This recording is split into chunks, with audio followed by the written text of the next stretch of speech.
Hello guys, welcome back to our channel. तो आज हम अपने जो बाकी का पार्ट रह गया था फ्रेंच रेवोल्यूशन का, उसको कंप्लीट करेंगे। ठीक है, ये लास्ट पार्ट होगा हमारा चैप्टर फर्स्ट का। ठीक है, इसी पार्ट में हम लोग अपना पूरा चैप्टर को कंप्लीट कर देंगे।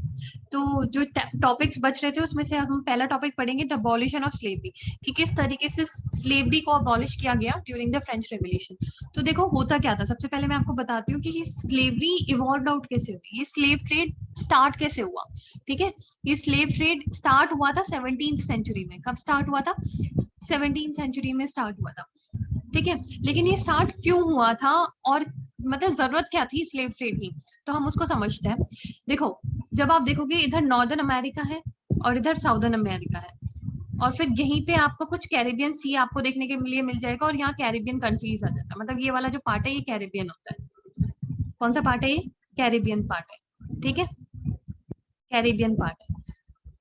ठीक है, तो ये जो कैरिबियन पार्ट है ये ट्रॉपिकल रीजन के अंदर आ जाता है। ट्रॉपिकल रीजन आपने ज्योग्राफी में पढ़ा होगा, ये इक्वेटर होता है, ये ट्रॉपिक ऑफ कैंसर, ये ट्रॉपिक ऑफ कैप्रिकॉर्न। तो ये इतना रीजन, ये जो पूरा होता है ये ट्रॉपिकल रीजन होता है। ठीक है, तो ये कैरिबियन जो पार्ट है ये भी हमारा ट्रॉपिकल रीजन के अंदर आ जाता है। ट्रॉपिकल रीजन कौन सा रीजन होता है? जहां पर ज्यादा गर्मी पड़ती है। ठीक है, ऑब्वियसली इक्वेटर के पास वाला रीजन है ना, ये ट्रॉपिक ऑफ कैंसर होता है, ये 30 डिग्री नॉर्थ लैटिट्यूड होता है, और ये 30 डिग्री साउथ होता है।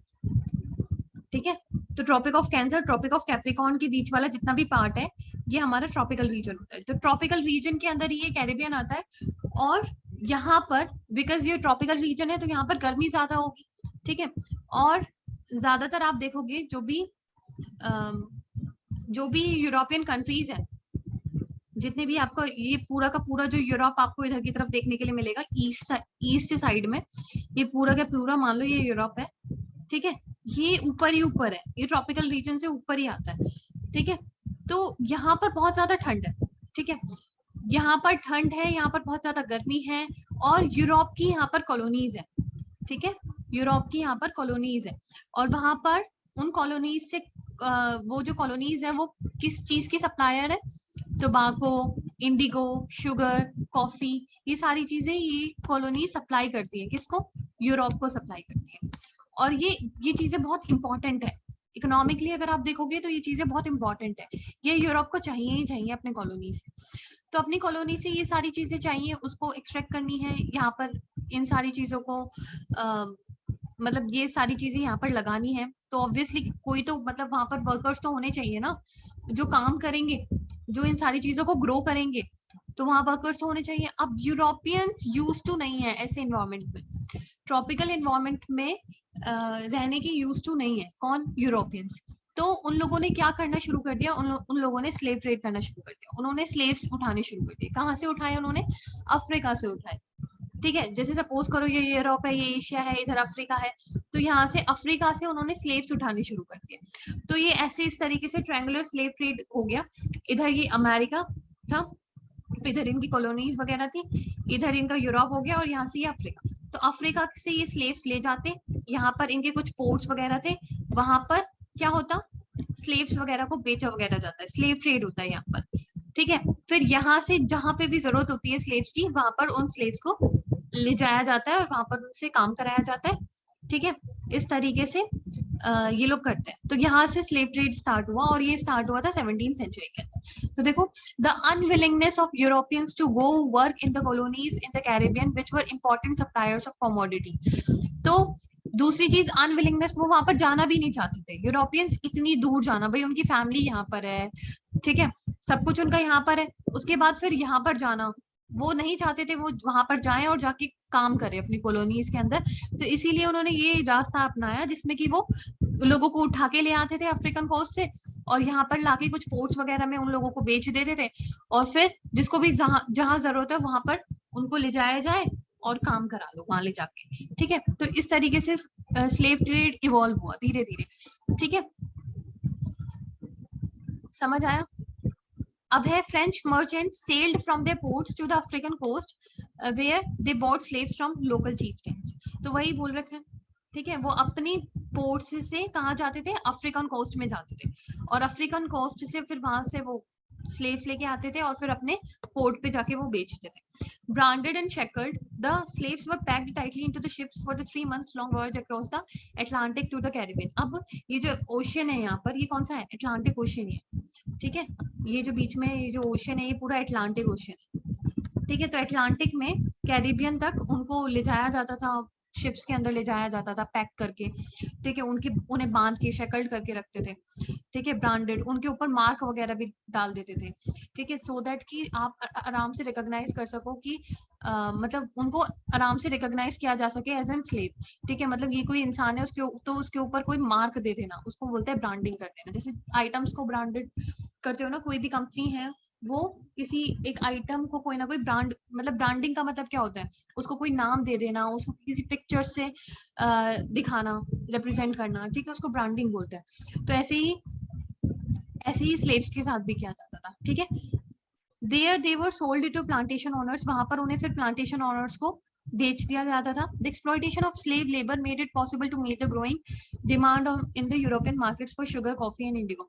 तो शुगर, कॉफी और इंडिगो की जो ग्रोइंग डिमांड्स थी, उनको पूरा करने के लिए ये लोग स्लेव्स का यूज करते थे, उनको एक्सप्लॉइट करते थे, ठीक है। और फिर उनको एक्सप्लॉइट करके ये अपनी डिमांड को पूरा कर लेते थे, ठीक है। पोर्ट सिटीज लाइक बोर्डोक्स और Nantes on their economic prosperity to the flourishing slave trade. तो ये जितने भी पोर्ट सिटीज हैं, ये फ्लरिश ही स्लेव ट्रेड की वजह से हुई है। वहां के अंदर मतलब इन सारी सिटीज के अंदर इकोनॉमिक प्रोस्पेरिटी का कारण ही ये स्लेव ट्रेड ही है, ठीक है।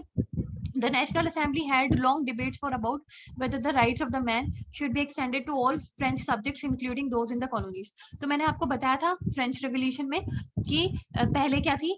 मोनार्की थी। मोनार्की से क्या आई थी? मोनार्की से क्या आई थी? National assembly. अच्छा, और ये नेशनल असेंबली थी किसकी? थर्ड स्टेट वाले लोगों की थी, लेकिन थर्ड स्टेट में भी जो प्रोस्पेरस सेक्शन था, ठीक है, ठीक है, जो प्रोस्पेरस सेक्शन था वहां से थी। थर्ड स्टेट में भी जो प्रोस्पेरस लोग थे उनका था, जो मतलब जो वेल्दियर सेक्शन था, उन्होंने मिलकर ये नेशनल असेंबली को बनाया था। तो ये जो नेशनल असेंबली थी, इसने बहुत सारे ह्यूमन राइट्स की बात की थी। यही क्या लेके आई थी? Right to life, freedom of speech, freedom of opinion, इस तरीके की नेचुरल राइट्स इसने नेचुरल राइट सिटीजन्स को दी थी, ठीक है। तो बात आया था ये यहाँ इस टाइम पर ये वाली बात हुई थी कि जो नेचुरल राइट्स है, ठीक है, सिटीजन्स को तो दे दी, लेकिन क्या इनको एक्सटेंड कर देना चाहिए अपनी कॉलोनीज में भी?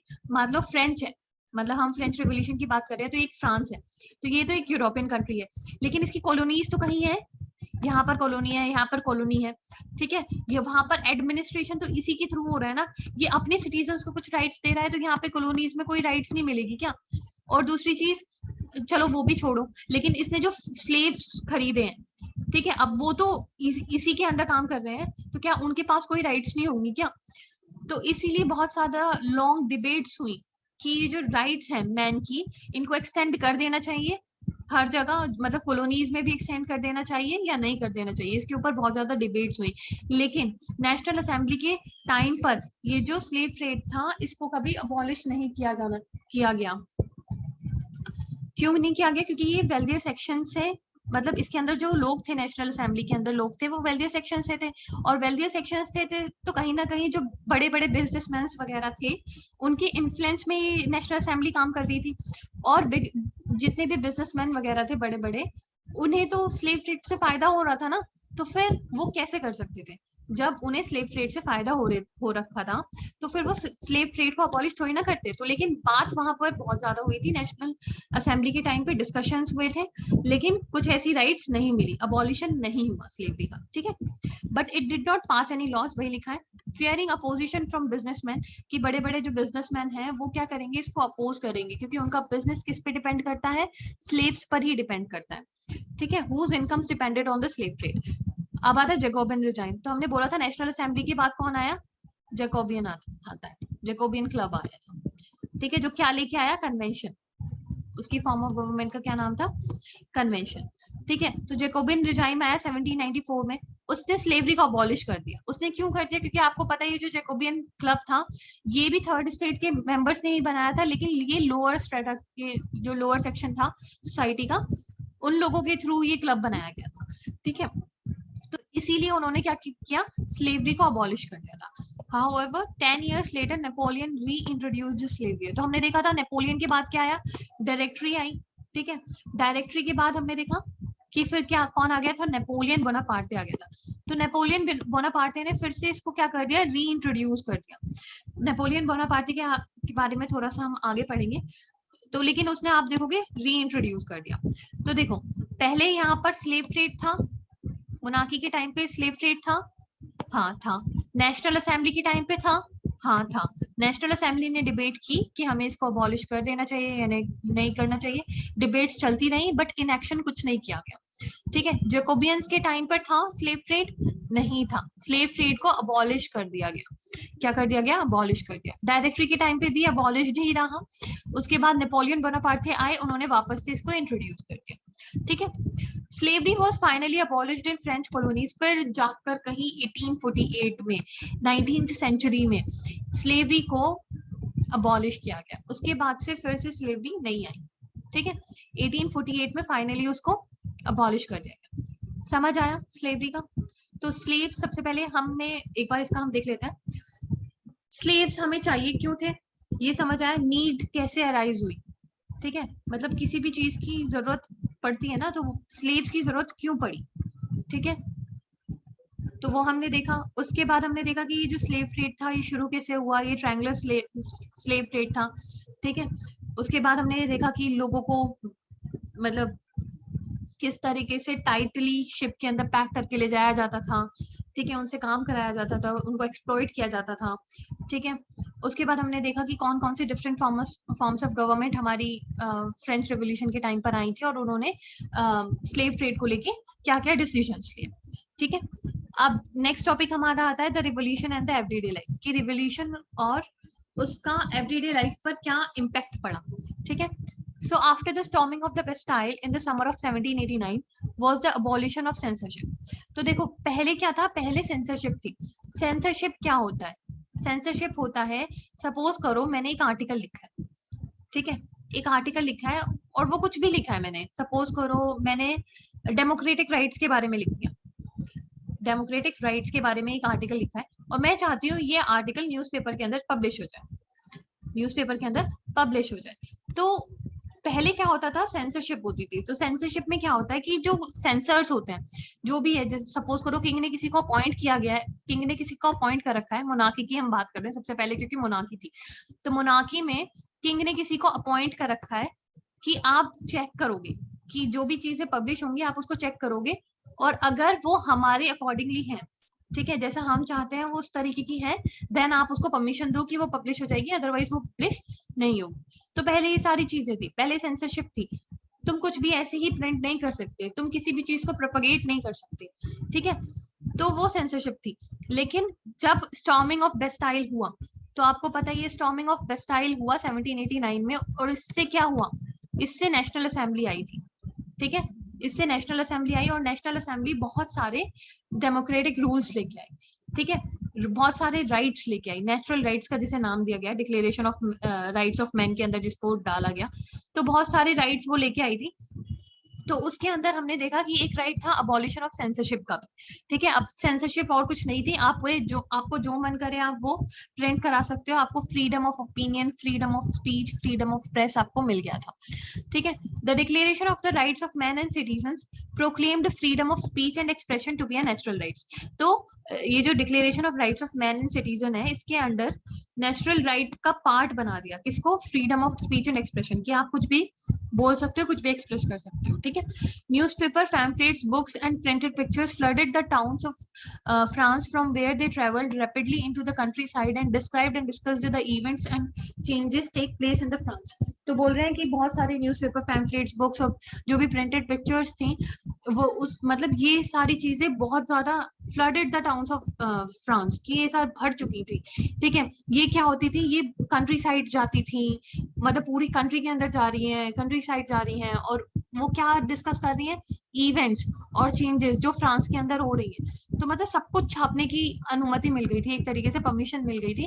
तो हर एक डिटेल, छोटी से छोटी चीजें, जितने भी चेंजेस, जो भी इवेंट्स हो रहे हैं फ्रांस के अंदर, वो सब कुछ पब्लिश किए जाते थे और हर जगह उसको रोटेट किया जाता था। plays, songs, festive procession attracted large number of people, which was one way they could grasp and identify with ideas such as liberty or justice. कि गाने गाए जाते थे, सॉन्ग्स सॉरी प्लेस किए जाते थे, गाने गाए जाते थे, और फेस्टिव प्रोसेशंस वगैरह थे. इससे ये सारी चीजें क्या करती थी, बहुत सारे लोगों को अट्रैक्ट करती थी. ठीक है, और इनको liberty attracted large number of people, which was one way they could grasp and identify with ideas. मतलब एक तरीके से लोगों को बहुत ज्यादा अट्रैक्ट करती थी. और ये आपको देखने के लिए मिलेगा ना कि जैसे कि कोई एक प्ले हो रहा है, ठीक है, कोई भी एक प्ले हो रहा है, तो वहां पर वो कोई आइडिया को एक्सप्लेन कर रहे हैं, मतलब कोई भी मतलब लोगों को एनलाइटन कर रहे हैं. ठीक है, तो ये सारी चीजें होती थी और ये बहुत आसानी से आप कर सकते हो. पहले आपको परमिशन लेने की जरूरत होती थी किंग के टाइम पे, लेकिन अब आपको कोई परमिशन लेने की जरूरत नहीं है, अब आप ये आसानी से कर सकते हो. तो यहाँ पर लोगों को लिबर्टी मिल गई थी. ठीक है, यहाँ पर फ्रीडम मिल गई थी ऑफ स्पीच, ऑफ एक्सप्रेशन. ठीक है, अब आता है राइज ऑफ नेपोलियन बोनापार्ट. तो आपको ये समझ आया एवरीडे लाइफ में क्या चेंज आया. तो एवरीडे लाइफ में मेन इन्होंने सेंसरशिप की ही बात की है कि अब सेंसरशिप अबॉलिश हो गई थी फ्रांस के अंदर. ठीक है, अब कोई सेंसरशिप देखने के लिए नहीं मिलती थी, वहां पर नेचुरल राइट्स आ गई थी. ठीक है, राइज ऑफ नेपोलियन बोनापार्ट. तो अब हमने देखा था मोनार्की, मोनार्की से नेशनल असेंबली, नेशनल असेंबली से कन्वेंशन, कन्वेंशन से डायरेक्टरी, और फिर डायरेक्टरी से हमने देखा कि वो उसकी अनस्टेबिलिटी की वजह से वहां पर आया था नेपोलियन बोनापार्ट. तो अब हम उसको थोड़ा देखेंगे. After the end of reign of terror, Directory created political instability. ये हमने पढ़ लिया. 1804 के अंदर Napoleon Bonaparte crowned himself as the emperor of France. तो नेपोलियन बोनापार्ट ने बोला कि मैं आज से एम्परर हूँ. किसका? फ्रांस का. He conquered many neighbouring countries and placed members of his family on the crown. की मतलब जैसे ये फ्रांस है तो फ्रांस के आसपास की कंट्रीज को भी उसने अपने कब्जे में ले लिया और अपने फैमिली मेंबर्स को वहां पर एक तरीके से राजा बना दिया है, जो भी है, मतलब वहां की रिस्पॉन्सिबिलिटी अपने फैमिली मेंबर्स को दे दिया. वैसे बोला जाता है कि वो ऑटोक्रेट था. ठीक है, तो वहां की रिस्पॉन्सिबिलिटी अपनी फैमिली मेंबर्स को दे दी. तो मतलब वो क्या कर रहा था, वो एक्सपैंड कर रहा था, वो अपने एम्पायर को एक्सपेंड कर रहा था. ठीक है, वो अपने एम्पायर को क्या कर रहा था, एक्सपेंड कर रहा था. तो नेपोलियन को एक मॉडर्नाइजर की तरह भी देखा जाता था कि वो यूरोप का मॉडर्नाइजर है, कि वो यूरोप को और दिन पे दिन मॉडर्न करता जा रहा है. ठीक है, he introduced many laws such as the protection of private property. उसने क्या बोला कि अब प्राइवेट प्रॉपर्टी प्रोटेक्टेड है. ठीक है, अब किसी की अगर कोई भी प्राइवेट प्रॉपर्टी, अगर सपोज करो मैं ये एक लैंड ओन करती हूँ, तो अब ये लैंड मेरा है. ठीक है, अब इसको कोई नहीं ले सकता, अब इसके ऊपर कोई गवर्नमेंट का हक नहीं है. ठीक है, and uniform system of weights and measures provided by the decimal system. कि हर जगह मतलब जैसे ये होता है यूनिफॉर्म सिस्टम, जैसे आज हमारे पास है, मतलब 1 किलोग्राम हमें पता है कि इतने वेट को ही आप 1 किलोग्राम कहोगे, और सब लोग इसी के अकॉर्डिंगली वेट करेंगे और हर जगह यही माना जाएगा. ठीक है, कोई और तरीका नहीं है. ठीक है, कोई और तरीका आप वेट करने के लिए यूज नहीं करोगे, मेजर करने के लिए यूज नहीं करोगे. तो एक यूनिफॉर्म सिस्टम को, वेट और मेजर के यूनिफॉर्म सिस्टम को इंट्रोड्यूस किया था किसने? नेपोलियन बोनापार्ट ने. और प्रोटेक्शन दी थी प्राइवेट प्रॉपर्टी को. उसको एक मॉडर्नाइजर की तरह देखा जाता था, लेकिन धीरे धीरे फिर उसको मॉडर्नाइजर की जगह इन्वेडर की तरह देखा जाने लगा, क्योंकि बहुत सारी नेबरिंग कंट्रीज के ऊपर वो क्या कर रहा था, कब्जा कर रहा था, और फिर वहां पर अपने फैमिली मेंबर्स को बिठा रहा था. ठीक है, फिर धीरे धीरे ऐसे देखने लगा कि ये एक इन्वेडर है, ये हमारी कंट्री में भी घुस जाएगा. ठीक है, इस तरीके से. Initially many welcomed Napoleon as a liberator. सबसे पहले तो लोगों ने ऐसे सोचा ये लिबरेटर है, ठीक है, हमें लिबर्टी दे रहा है, who would bring freedom for the people, लोगों के लिए आजादी लेके आ रहा है. लेकिन जल्दी ही लोगों ने उस नेपोलियन की जो आर्मीज हैं उनको कैसे देखने लगे लोग इन्वेडिंग फोर्स की तरह, कि ये अब ये हमारी कंट्री में भी घुस जाएंगे, अब हमारी कंट्री पे भी कब्जा कर लेंगे. लोगों का फिर पॉइंट ऑफ व्यू इस तरीके से चेंज हुआ. पहले वो मॉडर्नाइजर की तरह, लिबरेटर की तरह देखते थे, फिर धीरे धीरे करके वो नेपोलियन की जो आर्मी थी उसको इन्वेडिंग फोर्स की तरह देखने लगे. ठीक है, he was finally defeated at Waterloo, कि ये वाटरलू कोई बैटल है. ठीक है, तो उस बैटल में उसको 1815 में फाइनली हार मिली. ठीक है, और फिर उसका वहां से खत्म. तो ये थोड़ा सा हमें नेपोलियन बोनापार्टे के बारे में हमने पढ़ा. अब देखो, हमने फ्रेंच रेवोल्यूशन ये तो देख लिया स्टार्ट कैसे हुआ, लेकिन हम अभी कुछ ये नहीं बोल रहे हैं कि एंड हो गया है फ्रेंच रेवोल्यूशन. ठीक है, लेकिन हमने ये देखा कि किस तरीके से डिफरेंट फॉर्म्स ऑफ गवर्नमेंट वहां पर आई, किस तरीके से डिफरेंट राइट्स लोगों को मिली. ठीक है, तो basically legacy of the French revolution से लोगों को मिला क्या क्या, वो हम इस पैराग्राफ के अंदर देखेंगे। सबसे पहले पहले देखो, the ideas of liberty and democratic rights were the most important legacy of the French revolution. तो फ्रेंच रेवोल्यूशन से ही ये आइडियाज इवॉल्व आउट हुए, ये आइडियाज निकल कर आए, ठीक है। किसके आइडियाज? लिबर्टी के, डेमोक्रेटिक राइट्स के। तो ये बहुत इंपॉर्टेंट लेगेसी है फ्रेंच रेवोल्यूशन की। These spread from France to the rest of Europe during the 19th century, where feudal system were abolished। कि जो आइडियाज हैं ये फ्रांस से पूरे यूरोप में फैल गए, ठीक है, ड्यूरिंग द 19th century, जहां पर फ्यूडल सिस्टम को फिर क्या कर दिया गया? अबॉलिश किया गया, ठीक है। Later these ideas were adopted by Indian revolutionary struggles. की ये जो आइडियाज हैं फ्रांस, मतलब फ्रांस से यूरोप में भी फैले, और कुछ इंडियन रिवोल्यूशनरी स्ट्रगलर्स थे, उन्होंने भी इन आइडियाज को अडॉप्ट किया। और दो स्ट्रगलर्स का नाम आता है, एक तो आता है टीपू सुल्तान और एक आता है राम मोहन रॉय, ठीक है। ये दो ऐसे इंडियन रिवोल्यूशनरी स्ट्रगलर्स दिखाए हैं जिन्होंने ये इन आइडियाज को क्या किया? एक्सेप्ट किया, अडॉप्ट किया, ठीक है। तो ये लीगेसी थी फ्रेंच रेवोल्यूशन की। आई होप आपको ये पूरा चैप्टर समझ आया होगा। फिर भी अगर कोई डाउट आते हैं तो प्लीज उसके कमेंट सेक्शन में डाल देना, I will address that doubt. Okay, so this is the end of the chapter. अब हम बाकी सेकेंड चैप्टर में मिलते हैं आपसे। Okay, till then stay connected. Okay, thank you.